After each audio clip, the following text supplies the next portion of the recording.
Բարև ձեզ սիրելի հայրենակիցներ, ողջունում եմ ձեզ համայնայության մայրաքաղաք Երևանից։ Այսօր մայիսի 7-ն է 2025 թվական։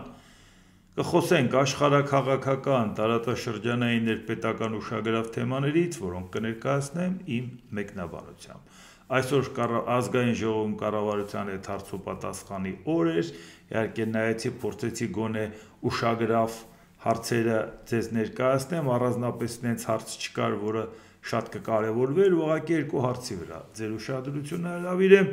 մեկը որ Նիկոլ Փաշինյանը հաստատեց, չնայած մինչև դահլիճ մտնել էլ արդեն ասել էր, որ այո Մոսկվա մեկնելու է շքերթին մասնակցելու, բացատրում էր դա ազգային ժողովի բարձր ամբիոնից, որ վարում են բալանսավորված եւ բալանսավորող քաղաքականություն, որի պարագայում ով է ասել, որ Ռուսաստանի հետ հանդիպումներ պետք է չունենան, իսկ ով է ասում Ռուսաստանի հետ հանդիպում չունենան։ Խոսքը վերաբերում է շքերթին։ Շքերթի ամբողջ խայտառակությունը կայանում է նրանում, որ ինչպես 2 տարի առաջ, որ Նիկոլ Փաշինյանը մասնակցեց, անցյալ տարի մենակ չմասնակցեց,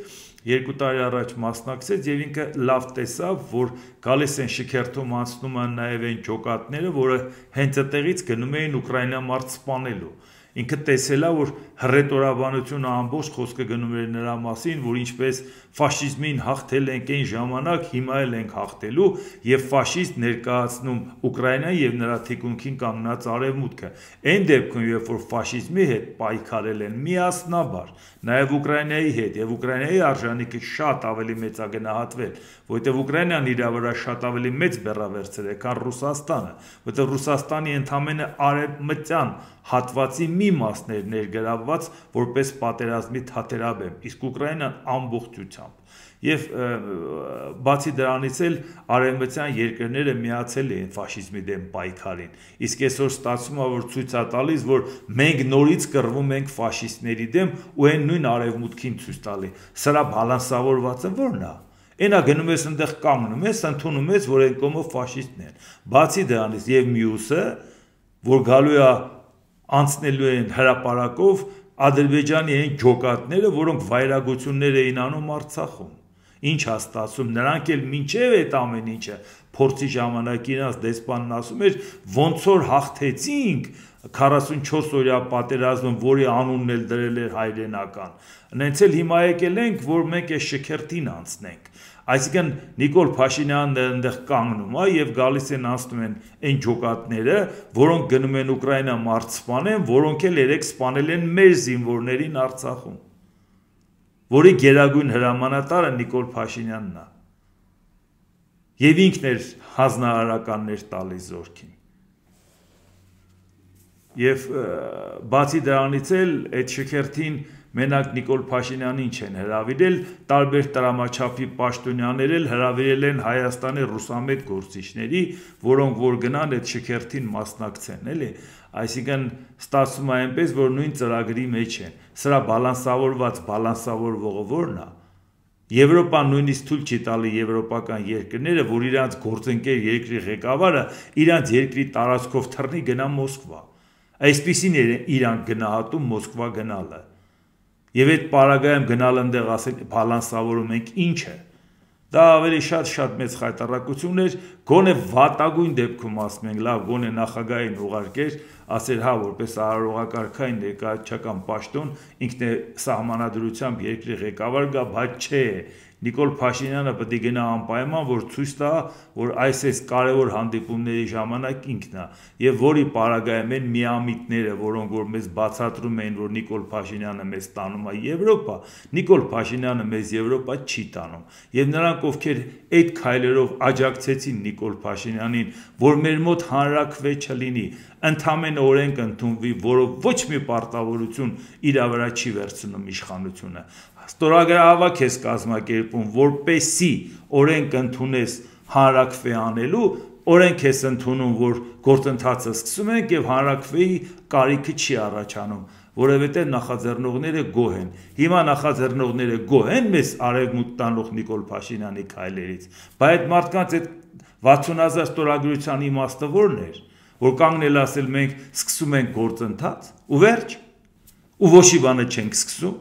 Ու դրա փոխարեն այսպիսի ճամփաբաժանի քայլ ենք անում։ Այնպես որ դրա հետևանքները մենք դեռ կտեսնենք։ Մյուս քայլը, որը նորից Նիկոլ Փաշինյանը խոսում էր նրա մասին, որ հարց տվեցին, էլի ասեց, որ 3 նախագահներին հրավիրում են բանավեճի չեն գալիս, թող գան իրար հետ նստեն խոսան, ոչ թե ստե այնտեղ խոսեն եւ այլ եւ այլ։ Էդի անք իրար մեջ թող որոշեն, ուզում են իրար հետ բանավիճեն թե չէ, մենք մի բան հաստատ գիտենք, որ երկու կողմն է սխալ են, մի բան հաստատ գիտենք, որ սկսած առաջին նախագահից հատ իր արած սխալներն էլ ենք ասել, երկրորդ նախագահի, երրորդ նախագահի եւ վարչապետ Նիկոլ Փաշինյանը։ Այդ իրանք թող իրար մեջ որոշեն, ով ուզում մյուսին մեղադրելով ինքը սրբագրի իր արածը։ Մեր համար ամեն մեկը ունի իր մեղքի բաժինը, մեր համար ամեն մեկը ունի այն գնահատականը, որը պիտի ստանա, որովհետև իդեպ մի բան էլ ասեմ ձեզ։ 97 թվականին, երբ որ Ռոբերտ Քոչարյանն եկավ Հայաստան վարչապետ, քանի որ այն ժամանակ դեռ այդ ոգևորությունը կար Արցախի նկատմամբ, մարդիկ գնացել էին, զոհեր էին տվել, հաղթանակ էին տոնում, լրիվ ուրիշ վերաբերմունք էր Հայաստանում Արցախի նկատմամբ, լրիվ ուրիշ մթնոլորտ էր, ու շատ-շատերը լավ էլ ողջունեցին Ռոբերտ Քոչարյանի գալը։ Իհարկե մասնագիտական տիրույթում շատերն ասեցին, որ դա կոպիտ սխալ էր, որ եթե դու ուզում ես Արցախի անկախությանը գնաս, ոնց ես ընտրված նախագահին բերում նշանակովի պաշտոնի Հայաստան, դրանով ընդհանրապես խաչքաշում, որ դու պայքարում ես Արցախի ինքնորոշման իրավունքի համար։ Այսինքն այդ զուտ մասնագիտական տիրույթում իհարկե Լևոն Տեր-Պետրոսյանի այդ քայլը քննադատեցին, բայց երկրապահներ պաշտպանում Քոչարյանին, հիշում եք Վազգեն Սարգսյանը անգամ ընտրությունների ժամանակ 98-ի նույնիսկ այդ փաստաթղթերի պարագայում, բայց այդ դրական ֆոնը Արցախի նկատմամբ նաև Քոչարյանի վրա էր տարածվում, եւ դրա համար, որ հիմա իրան ուղակի չեն ներում, ոչ թե մենակ հոկտեմբերի 27-ի, ոչ թե մենակ ապրիլի 12-ին զորք անելու, ոչ թե մենակ մարտի 1-ի, ոչ թե մենակ Թալանի, ոչ թե այդքան քաղաքական սպանությունների, այլ են մթնոլորտը, որ հիշում են, ոնց են ընդունել եւ իրանց հետ ոնց են վարվել։ Ուղղակի չեն կարող նրան ներել, ոչ մի պարագայում, չնայած այն մյուս արածներն էլ ներելի չի, բայց այն մթնոլորտը, որ ստեղծվել էր, որ անգամ պայքարում էր Կարեն Դեմիրճյանի դեմ, նույնիսկ այդ պարագայում որոշ մարդիկ հաշվի առնելով, որ երկրապահը պաշտպանում է բանին Ռոբերտ Քոչարյանին, նույնիսկ Լևոն Տեր-Պետրոսյանի թիմակիցներից մի մասը համարում են, որ Քոչարյանն իրանց հետ շարժման հետ աշխատել է, առճվել է, այսինքն այդպիսի մթնոլորտ գոյություն ուներ երկրում։ Դրա համար Սերժ Սարգսյանի հետ կապված ավելի հեշտ է, ինչի, որովհետև Սերժ Սարգսյանից ուղղակի զզվում էին, բայց Քոչարյանի նկատմամբ Արցախից գալու նկատմամբ վերաբերմունքը լրիվ ուրիշ էր, եւ ինքը դրա վրով անցավ, որ չի կարող հայաստանցին իրանց ների ժողովուրդ ջան, դա հնարավոր բան չի ուղղակի, այսինքն փորձել հիմա ասել, գիտեք ինչ, բայց հիմա այս բանը այսպես է եղել, չի փոխվելու, այն սերունդը, որը այդ մթնոլորտը տեսել է, այդ սերունդի մեջ չես հանի, հազարատ հայտարարություն արա, ու դրա համար այս պարագայում այդ իրանք թող որոշեն իրար հետ պայքարում են, չեն պայքարում, արդյունքում մենք գիտենք ամեն մեկի արածի բոլոր բաները, եթե անհրաժեշտություն կլինի, էլի կարող ենք հերթով թվարկել այդ բոլորը արած մինչև հիմա։ Այնպես որ եթե Նիկոլ Փաշինյանը փորձում է ասի գնանք ուղիղ եթերում ապացուցեն, որ իրանք ժամանակին Արցախը հանձնել են։ Եթե ժամանակին իրանք Արցախը հանձնել են ու դու ընդունում ես, որ 91 թվականին հանձնած էր, բայց դու ոնց էր հրաման տալի Ադրբեջանի կազմում Հայաստանի զորքը կռվի։ Այսինքն դու քո վրա ես հոդված վերցնում եւ Հայաստանի վրա պարտավորություններ։ Բայց դրա տակից ոնց ես դուրս գալու։ Ասեիր 20 թվից հետո պարտվեցինք տենցա, կհասկանայինք ինչ որ միտեղ։ Բայց ասել 91 թվին կամ ինձանից առաջ հանձնացել, քեզանից առաջ հանձնատի դեպքում, երբ որ դու դա ընդունում ես, ոնց ես հրաման տալի զորքը կռվի։ Ինչի զորքը չես հանում։ Ուրիշի տարածքում կռվում, հա։ Դու ընդունում ես, որ դա Ադրբեջանի տարածքն է, այսինքն Ադրբեջանը իր տարածքում սահմանադրական կարգ է վերականգնում, Հայաստանի զորքին ինչ է հանձնարարում, որ կռվի։ Ոնց եղավ, որ 23 թվականին ասեցիր, որ Հայաստանի զորքը չի մասնակցելու։ Մենք գործ չունենք, Արցախը Ադրբեջանի կազմում է։ Նույնը ասեիր այն ժամանակ, ասեիր զորքը հանում եմ, զենքնել հետը չեմ կռվում։ Պետք է դավաճան ասեին, թող ասեին, կարելի է կարծել հիմա չեն ասում։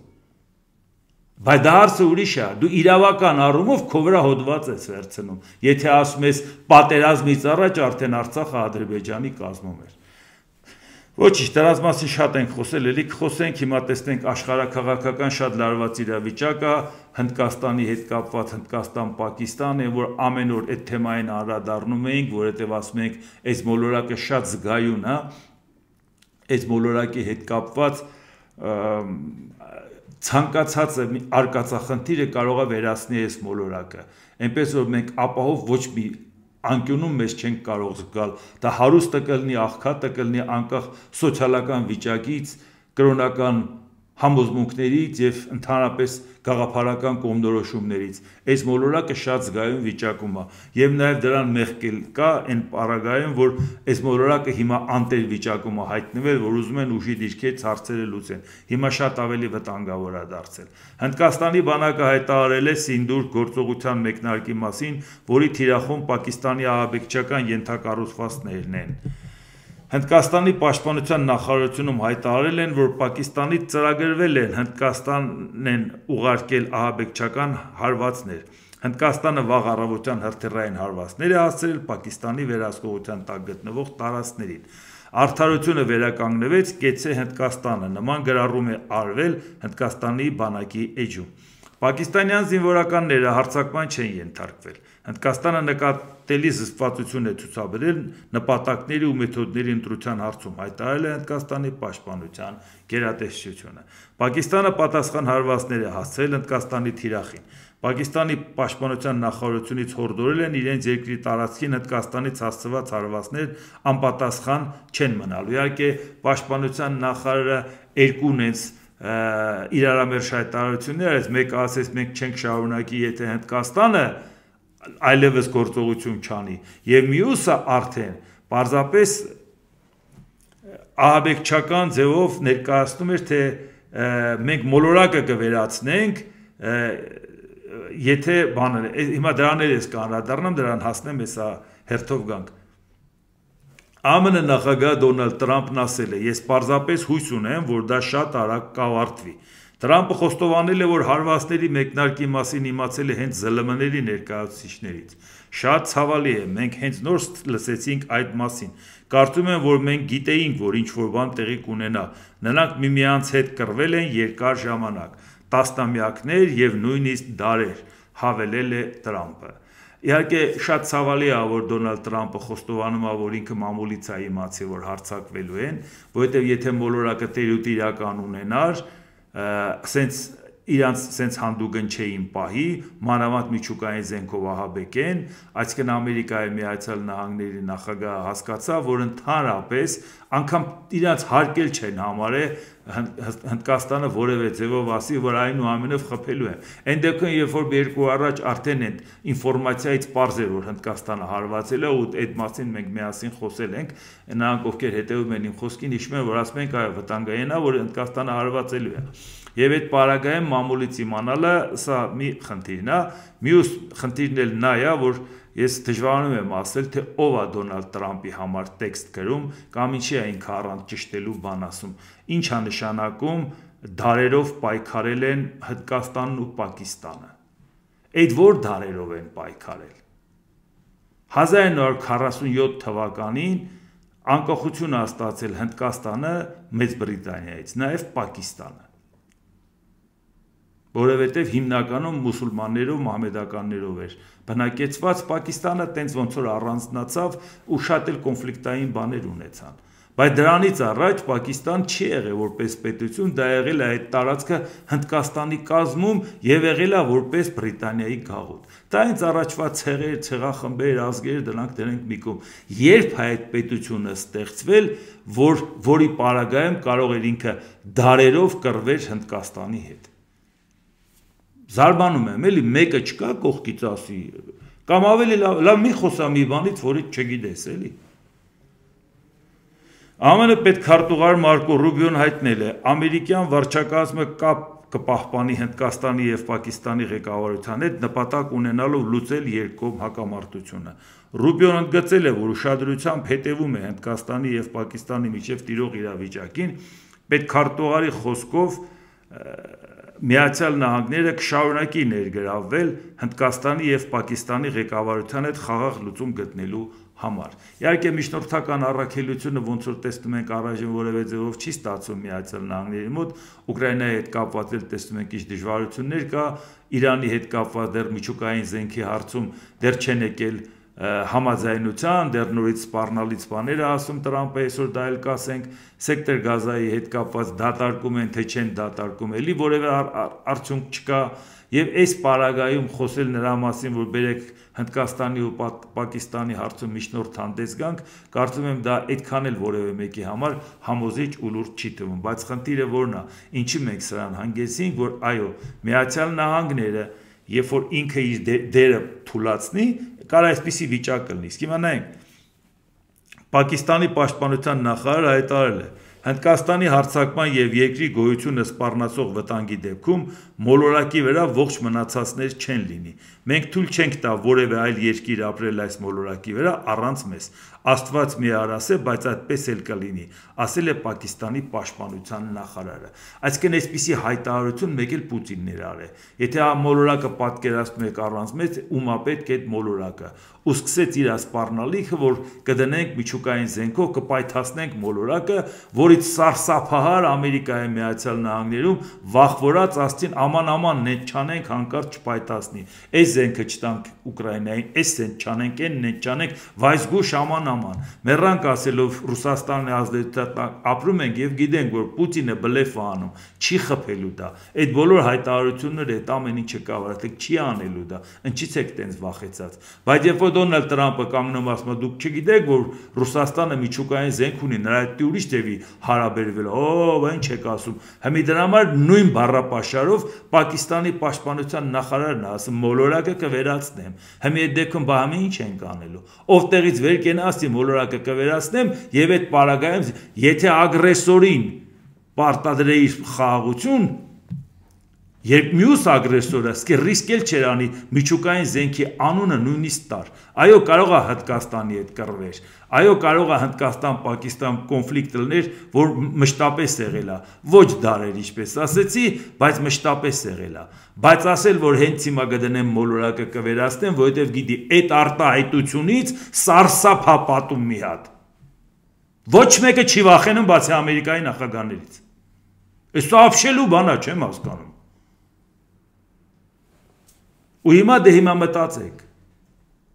երբ որ վախենում ես ագրեսորից հաջորդ ագրեսորն է հայտնվում բա դրա համար էինք ասում որ հենց որ ուժի դիրքերից խոսալու հարց եղավ պետք է ուժերին զիջել արդյունքում ստանալու ենք դա իսկ հիմա արդեն դեբտացի ոնց է կարգի բերում Պակիստանին վաղն է Հյուսեյն Կորյանը ասելու միջուկային զենք եմ օգտագործելու Վաղն չես գալու Իրանին զսպեց որ նա միջուկային զենք չստեղծի որովհետև տեսնում է որ հիմա արդեն մոդան դա է ով որ ուժեղա նա ճիշտ է ամենակարևորը ով որ ուժեղա Ամերիկայի նախագահան վախենում է Թուրքիայի արտաքին գործերի նախարարության հայտարարության մեջ նշվում է Թուրքիան մտահոգությամբ հետևում է Պակիստանի եւ Հնդկաստանի միջև տեղի ունեցողին ըստ Թուրքիայի արտգործնախարարության Հնդկաստանի կողմից իրականացված հարձակումը պատերազմի վտանգ է ստեղծել եւ Անկարան դատապարտում է նման սադրիչ քայլերն ու հարձակումները որոնք ուղղված են քաղաքացիական անձանց եւ քաղաքացիական ենթակառուցվածքների դեմ մենք աջակցում ենք Պակիստանի պահանջին ապրիլի 22-ի ահաբեկչության հարձակման հետաքննություն անցկացնելու վերաբերյալ նշվում է հայտարարությունում այսինքն դատապարտում է Հնդկաստանին սատարում է Պակիստանին այս Թուրքիան նույնը Ադրբեջանի արտաքին գործերի նախարարության հայտարարության մեջ ասում է Ադրբեջանը համերաշխություն է հայտնում Պակիստանի ժողովրդին եւ դատապարտում Հնդկաստանի ռազմական գործողությունները բա Նիկոլ Փաշինյանը ռեգիոնալ քաղաքականություն էր ուզում վարի մեր հարևանների հետ մեր հարևանների հետ լավ լինենք, էս անենք, այն անենք ես ինչքան հիշում եմ Պակիստանը մեզ հարևան չի Եվ ինչքան հիշեմ Ադրբեջանին էլ հարևան չի, եթե մի քիչ քարտեզը պատկերացնում եմ, բայց ինչպես տեսնում ենք, մեր ռեգիոնի երկու պետությունը, մեր խաղաղությունը, որով պայմանավորված է Թուրքիա եւ Ադրբեջան, իրանք երկուսն է դատապարտում են Հնդկաստանին, որից մենք զենք ենք ստանում, եւ աջակցում են Պակիստանին։ Բա ում հետ ենք ռեգիոնալ քաղաքականություն, բա որ ասում ենք մեր շահերը ռեգիոնի հետ չի բռնում, ոնց ենք ռեգիոնալ քաղաքականություն վարում, բա սրա մասին էինք ասում։ Հիմա կոնկրետ փաստ է, քո երկու հարևանը արևմտյան եւ արևելյան կանգնում են սատարում են Պակիստան։ Այն նորություն չի, որ Պակիստանին սատարել են, Պակիստանն էլ իրանց է սատարել։ Այդ նույն Պակիստանը չի էլ ճանաչում Հայաստանի ընդհանրապես ոչ տարածքային ամբողջականություն, ընդհանրապես պետության գոյությունը, ոչ էլ դիվանագիտական հարաբերություններ ունենք։ 44 օրյա պատերազմներ Ադրբեջանին օգնել է։ Ու այս պարագայում մեզ բացատրում են, ասում դուք չեք հասկանում, մենք պետք է ռեգիոնալ քաղաքականություն վարենք։ Հիմա տեսակ ինչ քաղաքականություն է վարում Թուրքիան ու Ադրբեջանը ընդդեմ, ես չեմ ասում, որ Հայաստանը ռիսկ անի Պակիստանին դատապարտի, չէ, հայ, ձեր տունեշինվի,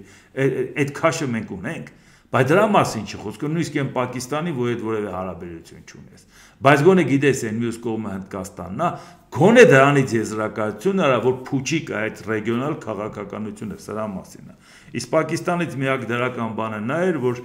կին վարչապետ ունեին, շատ դեպքերում միշտ դա վերագրվում է արևմուտքին, որ այդ տեսեք զարգացած արևմուտքը կանանց տեղա տալիս եւ տարբեր օրինակներ էին բերում վարչապետ Մարգարետ Թետչեր կամ կանցլեր Անգելա Մերկել, բայց այնպես չի, որ արևելքին դրան հատուկ չի, էլի։ Պակիստանն էլ ուներ Բենազիր Բհուտո, որը երկու տարբեր ժամկետներով աշխատել էր, մի հատ 2 տարի, մի հատ 3 տարի, այսինքն ընդհանուր առմամբ 5 տարի եղել էր Պակիստանի վարչապետ, իսկ Բենազիրը ֆարսիով նշանակում է աննման։ Այնպես չի, որ անունը չէր բռնում իրան, բավական էլ աննման էր։ Եվ մեկ էլ ուղղակի առիթից օգտվելով ասեմ, որ աշխարհի ամենաշուտ վարչապետ նշանակված մարդը էլի արևմուտքում չի եղել Բհուտոից առաջ, էլի բանը Շրի Լանկայի վարչապետն է եղել, որը 40 տարվա ընթացքում տարբեր ընդմիջումներով 18 տարի վարչապետ է եղել։ Սիրիմավո Բանդարանայիկեն 1960 թվականին եղել է Շրի Լանկայի վարչապետ։ Ուզեմ ասեմ մենակ Ինդիրա Գանդին չի, ոչ էլ Բենազիր Բհուտոն է։ Էդ էլ արևելքի հետ կապված, որ շատ դեպքերում մենակ բացարձակացնում են արևմուտքին են վերագրում։ Իսկ հիմա նայենք մյուս երկրների վերաբերմունքը այս ամեն ինչին։ Հնդկաստանում Իսրայելի դեսպանը գրել է. Իսրայելը պաշտպանել է Հնդկաստանի ահաբեկչությունից պաշտպանվելու իրավունքը։ Իսրայելն աջակցում է Հնդկաստանի ինքնապաշտպանության իրավունքին։ Ահաբեկիչները պետք է իմանան, որ չեն կարող թաքնվել անմեղ մարդկանց դեմ իրենց նողկալի հանցագործություններից։ Ահա դե շահերը համընկնում է Իսրայելի, համընկնում է Հնդկաստանի հետ։ Եվ նույնիսկ երբ որ ինքը հարաբերությունը լավ նորմալ պահում է Ադրբեջանի հետ, դա չի խանգարում, որ ինքը իր շահերից ելնելով Ադրբեջանի հետ հարաբերությունը լավ պահպանի եւ իր շահից ելնելով Պակիստան-Հնդկաստան կոնֆլիկտի մեջ պաշտպանի Հնդկաստանին։ Խնդրեմ, ցանկացած օրվա ընթացքում կարա իրավիճակ փոխվի։ Եվ դրա համար այս ամեն ինչը մեզ հուշում է, որ այս մոլորակը շատ զգայուն է, եւ դրա համար եթե ուժի դիրքերից եղավ, ամեն օր ցանկացածը կարող է մոլորակին վտանգ սպառնա։ Պետք է ուղղակի նորից վերադառնալ այն վիճակին, որ Ամերիկայի Միացյալ Նահանգների դերակատարությունն այնպիսին էր, որ որևէ մեկը չէր համարձակվի այսպիսի լկտիության գնալ։ Թե չէ հիմա այտենց այլևս կլինի անկառավարելի։ Ինչքան զգուշավոր ես լինում, ագրեսորի դեմ զգուշավոր ես լինում, այնքան ավելի է մեծանում վտանգը երրորդ համաշխարհային պատերազմի։ Սպասում էին Ուկրաինայում մերձավոր արևելքում, տեսեք որտեղից դուրս եկավ։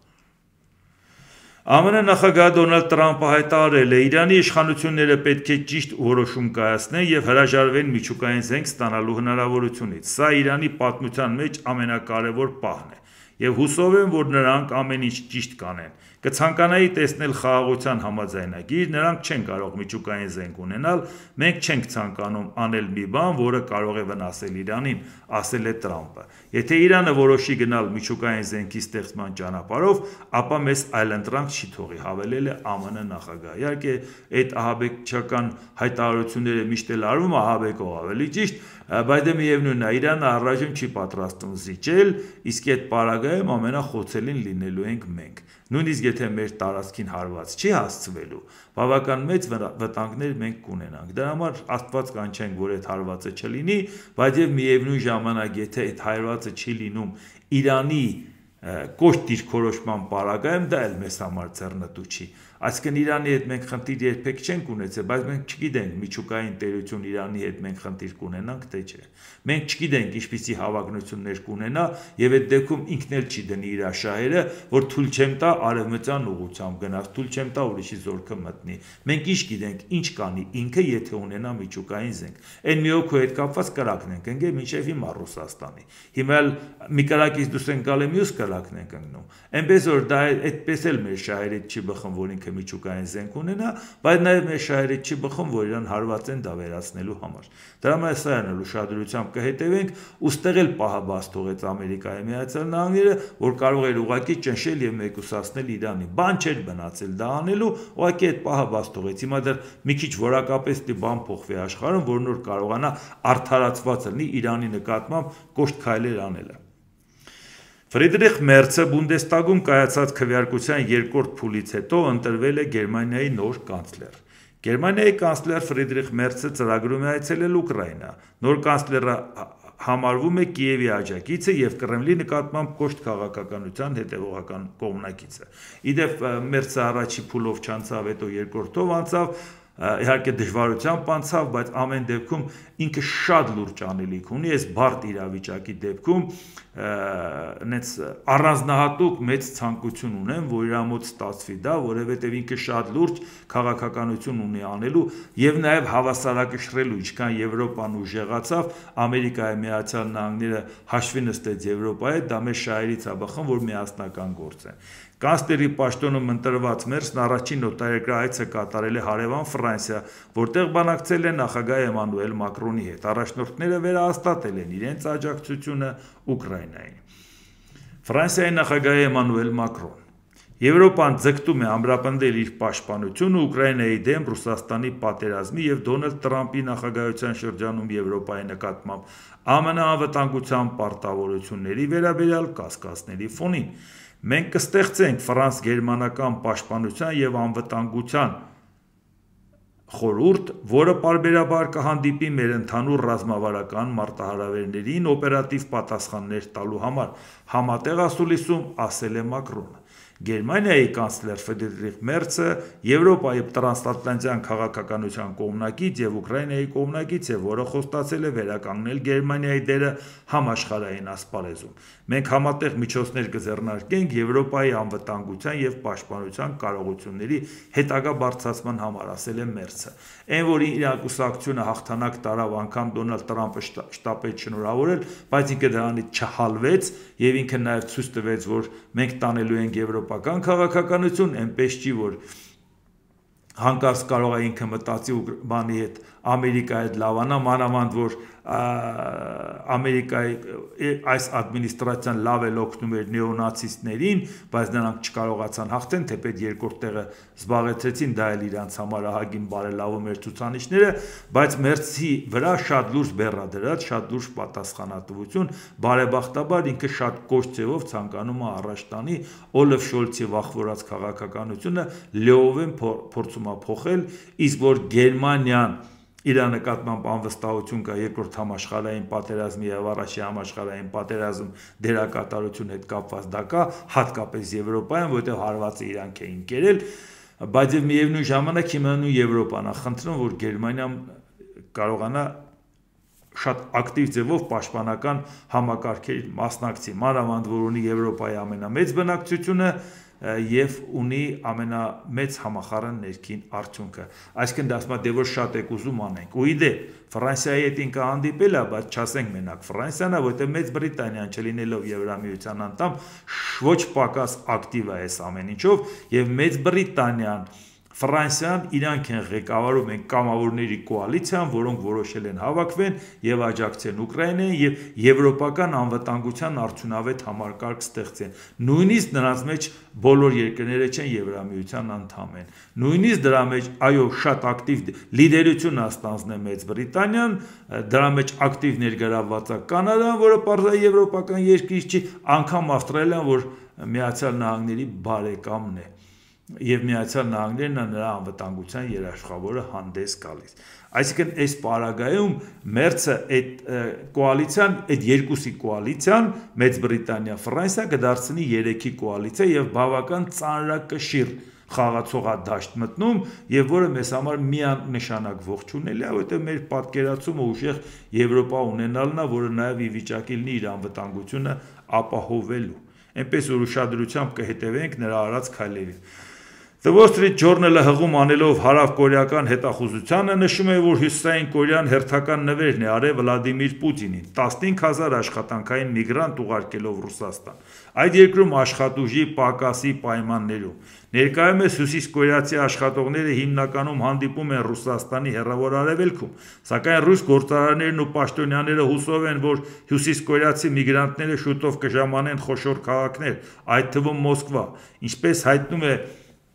Wall Street Journal-ը, տեղացի գործատուները գնահատում են հյուսիսկորեացիներին ցածր աշխատավարձի դիմաց օրական 12 ժամ աշխատելու պատրաստակամության համար։ The Wall Street Journal-ը նաև վկայակոչում է Ռուսաստանի իշխանությունների տվյալները,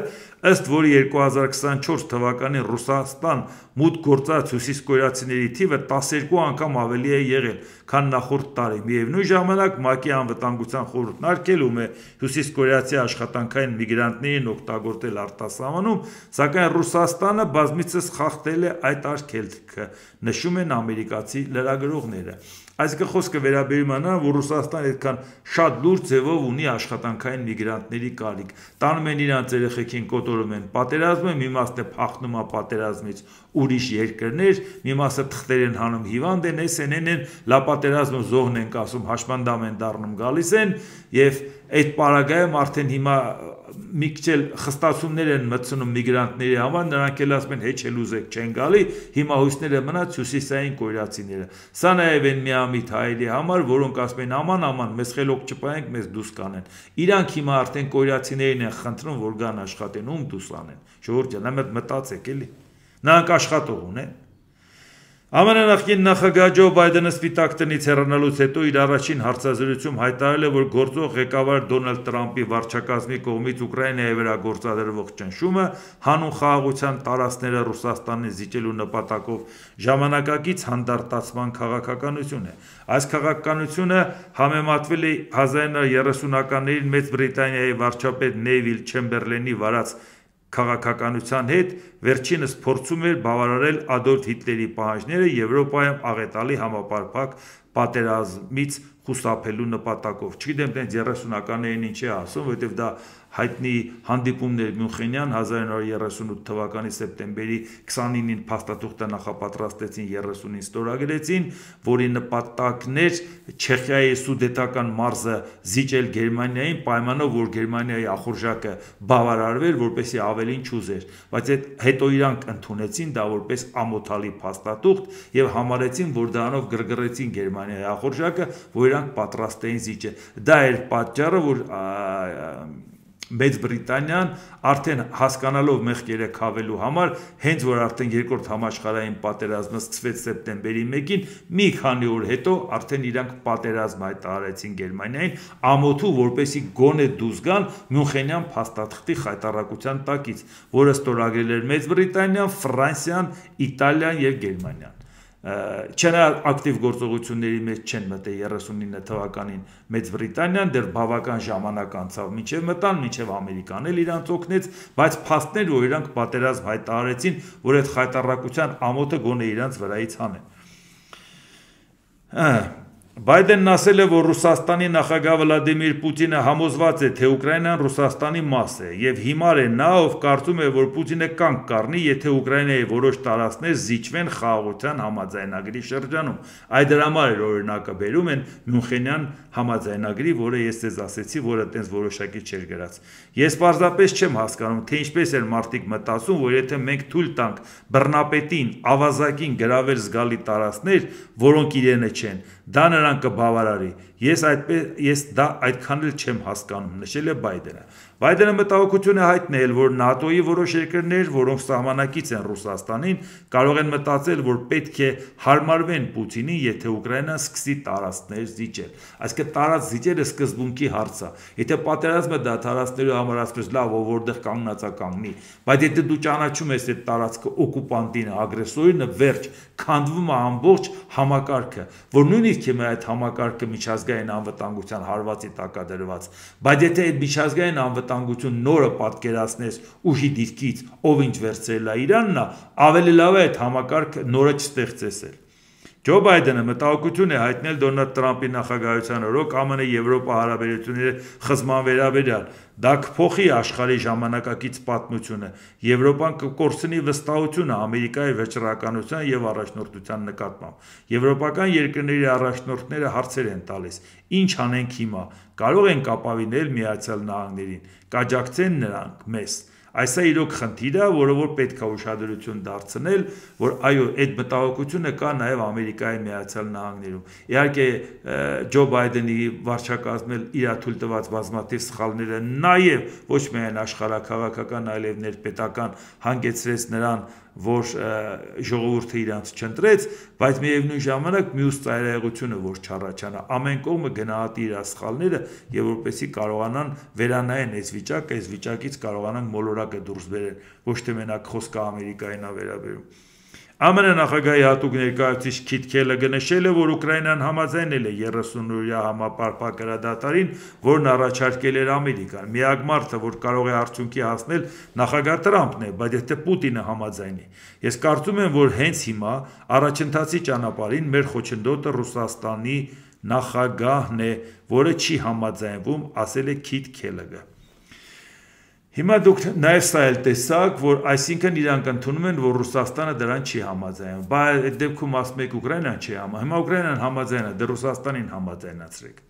Իսկ ԱՄՆ նախագահ Դոնալդ Տրամփը հայտարարել է, որ Վաշինգտոնը կդադարեցնի Եմենում հութիների վրա հարձակումները, քանի որ խմբավորումը կապիտուլացվել է։ Օմանն էլ հաստատել է, որ Իրանի կողմից աջակցվող խմբի հետ հրադադար է ձեռք բերվել, որպեսզի այն դադարեցնի Կարմիր ծովում ավելի թիրախավորելը։ Օմանի արտաքին գործերի նախարար Բադր Ալ-Բասանին հայտարարել է, որ գործարքը նշանակում է կողմերից ոչ մեկը չի թիրախավորի մյուսին, ապահովելով նավարկության ազատությունը եւ միջազգային առևտրի նավագնացության սահուն հոսքը։ Բայց այդտեղ շարունակությունն էլ կասեմ, իհարկե Աստված դա այդպես էլ ու սա գիտաֆանտաստիկ հայտարարություն է 21-րդ դարում Կարմիր ծովը փագեն մի քանի հոգի զինյալներ փագեն ասեն չենք թողում նավերն անցնի ավելի մեծ հայտարարություն պատկերացնում եք հալավ ժամանակին եվրոպացիներն իրար կերան վերցրեցին Կոստանդինապոլիսը տվեցին թուրքերին 15-րդ դարում սկսեցին Աֆրիկան շրջանցել որ գնան այսօրն ենք ընկել որ հիմա 21-րդ դարում հութիների պատճառով Աֆրիկա շրջանցել Սա գոնե են միակ բանն է, որ եթե մինչև վերջ կատարվի, իսկապես կատարվի, շատ ողջունելի է, որ Միացյալ Նահանգները բավական վճռական է Դոնալդ Տրամփը, բայց Եմենից նորից հայտարարություն արեցին Անսար Ալլահ շարժման պաշտոնական ներկայացուցիչը հայտնել է ԱՄՆ-ի Եմենի հութիների միջև հրադադարի համաձայնագիրը չի տարածվում ապստամբների գործողությունների վրա Իսրայելի դեմ, ուստի նրանք կշարունակեն գրոհել իսրայելական նավերը Կարմիր ծովում, իսկ սա կարող է կուլ չտա Ամերիկայի Միացյալ Նահանգները եւ ասի ոնց թե Իսրայելի նավերին խփում ես կամ պետք է որոշեն ուրիշ նավերով այդ բեռը տեղափոխեն կամ պատերազմը շարունակվելու է։ Էնպես որ ստեղ էլ դեռ վերջնական չի, բայց դրան էլ կհետևենք, որովհետեւ դա էլ է մեզ համար անկայունություն ստեղծելու։ Իսկ ԱՄՆ նախագահ Դոնալդ Տրամփը Սպիտակ տանն ընդունել է Կանադայի վարչապետ Մարկ Քարնիին։ ԱՄՆ նախագահը նշել է, որ նախկինի պես կարծում է, թե Կանադան պետք է դառնա ԱՄՆ-ի 51-րդ նահանգը։ Ի պատասխան Քարնին նշել է, որ Կանադան չի վաճառվում եւ երբեք չի վաճառվի։ Թրամփն ընդգծել է երբեք միասա երբեք։ Իհարկե այդ ասում է, բայց Կանադան դրան չի գնա, լավ կլինի, որ ուղղակի Դոնալդ Տրամփը ասել է ու դա չի ստացվելու, կամաց մոռացության տա, մենք էլ բոլորս մոռանանք, քան ինքը անդադ հիշացնի եւ համոզի, որ դա անհնարին է անել, առավել եւս, որ հիմա անիմաստ տեղը ընտրված վարչապետը ընտրություններով էլ ընտրվել է լուրջ լիազորություն ստացելու վստահություն եւ այդ վստահությունը նաեւ ստացել է նրա համար լիբերալ կուսակցությունը չեր ունենա այդքան ձայն, եթե իրանք նեղացած չլնեին Ամերիկայի Միացյալ Նահանգներից, որովհետեւ իրանք արդեն լիբերալներին Ջաստին Տրյուդոյին արդեն հրաժարական տվեց այդ պատճառով, որ լիբերալներից հասարակությունը բավական դժգոհ էր, բայց գնացին ընտրեցին նոր վարչապետին։ Այնպես որ գոնե կամաց Տրամփը հետ քաշվի, ասի ինչ ասել եմ, էլի։ Եվ մեկ էլ արդեն ֆինանսների նախարար ԱՄՆ Սկոտ Բենսենտը արդեն մտածում է Շվեյցարիայում հանդիպեն Չինաստանի փոխվարչապետի հետ եւ մաքսային հարցերի հետ կապված որոշումներ կայացնեն, որտեղ Ամերիկան կատեգորիկ քայլ արեց, Չինաստանն արեց, բարձրացրեցին մաքսերը, նրանք էլ բարձրացրեցին։ Ի վերջո Ամերիկան ընդառաջ քայլ արեց, եկեք բանակցենք, Չինաստանը ասում էր չէ, բայց հետո ասեց լավ, եկեք տեսնենք ինչ եք ասում։ Հիմա գոնե տեսնենք այս մի քանի օրվա ընթացքում ինչ համաձայնության կգան։ Ամեն դեպքում եթե գան համաձայնության մաքսատուրքերը հանելու, դա նույնպես Ամերիկայի Միացյալ Նահանգները հեչ ցանկալի չէր։ Այդ աղմուկը բարձրացնել այդ ամեն ինչին գնալ, հետո զիջեր, որ ինչ շահեր դրանից։ Նշվում է, որ այս բանակցությունները կարող են դառնալ համաշխարհային տնտեսությունը խաթարող առևտրային պատերազմի լուծման առաջին քայլը։ Նախատեսվում է Շվեյցարիայում, որը հայտնի է չեզոք դիրքորոշմամբ, բանակցային խմբերը կքննարկեն մաքսատուրքերի նվազեցման հարցը։ Ես զգում եմ, որ սա ուղղված կլինի լարվածության թուլացմանը։ Մենք պետք է թուլացնենք լարվածությունը, նախքան առաջ շարժվելը, հայտնել է ֆինանսների նախարար Բեսենտը։ Հա, բա էլի թուլացնեիք, բա ով էր ձեռներդ բռնել։ Բա թուլացնեիք, ոչ թե կանգնեիք, ահաբեկեիք, տեսեք ինչ ենք անելու, Չինաստանին մեկուսացնելու ենք։ Այդ ով լարվածություն մտցրեց, որ։ Հիմա դուք լարվածությունը մտցել եք, դուք էլ թուլացնում եք, բայց չկոտրվեց Չինաստանը, դա Չինաստանը չէ, այո, Չինաստանն էլ տուժեց դրանից, պարզ է, բայց հնարավոր չէր, որ Չինաստանն ավելի տուժեր, քան Ամերիկայի Միացյալ Նահանգները։ Բոլոր առումներով հնարավոր չէր, որովհետև Չինաստանի կազմակերպվածությունը որպես պետություն ավտորիտար իր համակարգով, ինքը կկարողանային զսպել դա պահել։ Բացի դրանից էլ Չինաստանը պետք է ապրանքը արտահաներ Ամերիկա, որ եկամուտ ստանար։ Եթե չի արտահանում, ինքը այդքան մեծ վնաս չի ստանում, ինչքան վնաս է ստանում Ամերիկան, որ այդ ապրանքը իրան չի գալիս հասնում։ Իսկ ինքը դրա փոխարեն ուրիշ որտեղից պիտի լրացնի։ Նույնիսկ եթե տեղական արտադրողը լրացնի, տեղական արտադրողը չի կարող էժան ապրանք արտադրել, դրա մասին շատ ենք խոսել։ Անհնարին է նախ այդ ծավալները մի անգամից անես, առավել եւս մինչեւ որոշեն ծավալները լցնեն, կարող Ամերիկայի Միացյալ Նահանգները գնա Չինաստանի հետ պայմանավորվի Շվեյցարիայում եւ այդ մաքսատուրքերը հեչ անեն։ Այդով կդնի միլիարդավոր դոլարներ ներդրում կանի տեղական շուկայի համար, այն էլ երբ որ գիտի հաջորդ օրը կարող է մաքսատուրքը Ամերիկան վերացնի եւ ինքը նորից մրցակից չլինի Չինաստանին։ Դա ակնհայտ է, որ աբսուրդ է, ոչ մի տնտեսվարող դրան չի գնա, էլի։ Այդ պոպուլիստական բաները, որ քաղաքական գործիչները հայտարարում են, մասնագետները նրանք այդպես արագ չեն արձագանքում։ Նրանք մենակ արագ արձագանքում են այդ բացական ցուցանիշներով ֆոնդային շուկան, որ արձագանքում ասում է, այս ինչ եք անում։ Բայց որպեսզի ներդրում անես, ճյուղեր փոխես, էս անես, այն անես, դա հսկայական աշխատանք է, որ պետք է իմանաս ինչի վրա ես անում։ Ու այս ամեն ինչը, ինչպես տեսնում եք, եթե շատ մարդիկ մտածում են, որ որքանով է մեզ այդ ամեն ինչը հետաքրքրում, պակիստանցիք մեզ զգոնացրեցին, սա սթափության կոչ է, որ ասելու համար ժողովուրդ ջան, չկա տենց բան, որ մեզ չի վերաբերվում։ Դե ինչ այսօր այսքանը, եթե հավանեցիք սեղմեք լայք կոճակը, բաժանորդագրվեք Էդվարդ Տանտինյան YouTube-յան ալիքին, սեղմեք զանգակ կոճակը, գրեք մեկնաբանություններ, գրեք հարցեր, դիտեք եւ դատեք ինքներդ։ Շնորհակալություն։